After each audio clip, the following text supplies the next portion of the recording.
What if I ask you to pay me for a piece of furniture which you're the one who'll have to assemble?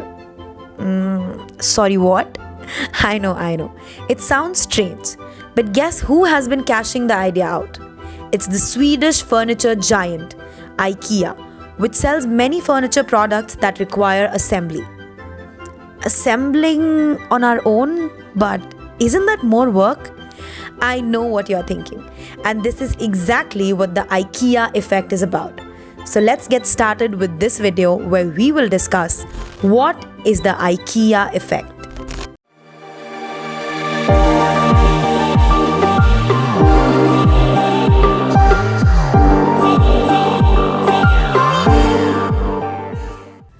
The name, the IKEA effect, derives from the name of the Swedish manufacturer and furniture retailer IKEA.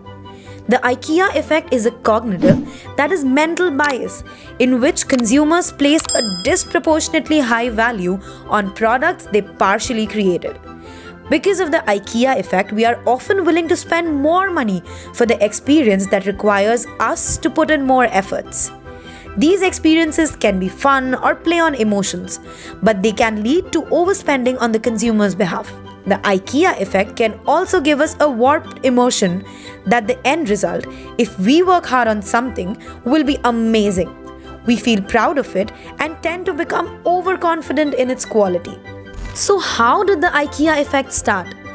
Having consumers do most of the work, feel great about it, and at the same time perceive they have attained greater value for money is the Holy Grail for companies. In 1950, General Mills wanted ideas on how to sell more of its Betty Crockery brands of instant cake mixes. He put psychologist Ernest Ditcher on the case. His advice? Replace powdered eggs in the cake mix with the requirement to add fresh eggs. All instant cake mixes makes baking too easy. It undervalues the labor and skill of the cake maker. Give the baker more ownership in the result. The brand became a success, and the rest is history. But why does the IKEA effect happen? Well, the IKEA effect is very similar to another cognitive bias called the andorement effect. This makes people value items more highly if they belong to them. Sometimes even if they just feel a sense of ownership over them. Where the IKEA effect is different from the endowment effect is that it requires a person to contribute time and effort in the construction of something. There are three main reasons for it to happen.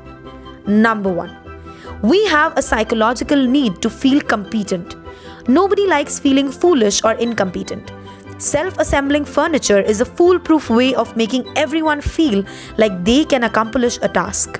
Simple step-by-step instructions make it almost impossible to fail. Number two, we want to feel like our effort was worth it. Another driver of the IKEA effect is effort justification. This means that when we do something difficult or taxing, we want to believe that there was a good reason for us to put in all that work. As a result, we tend to place more value or importance on the goal we were working towards. Number three, we like things that are associated with ourselves. In general, people have a bias towards themselves. We tend to be confident in our own abilities and have a tendency to think highly of ourselves. The IKEA effect might happen in part because of this. Our positive self-conceptions spill over into the things we have made, leading us to see them as superior or more valuable. Now the main question.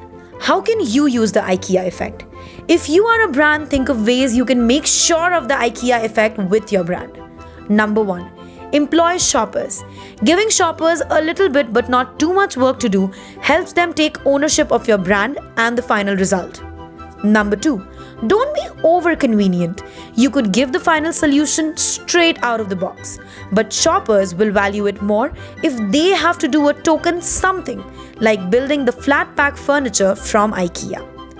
While many retailers focus their efforts on speedy deliveries and ready-made convenience solutions, the IKEA effect suggests the secret to success may be to make things a little more challenging so the consumers achieve a sense of accomplishment. But do you know what makes us feel accomplished? Your support. So we hope you show it to us more often. You know the drill. Subscribe to our channel, like our videos, and share them with fellow enthusiasts. And until we meet next, stay curious, stay awesome. Volt of Vokes signing off.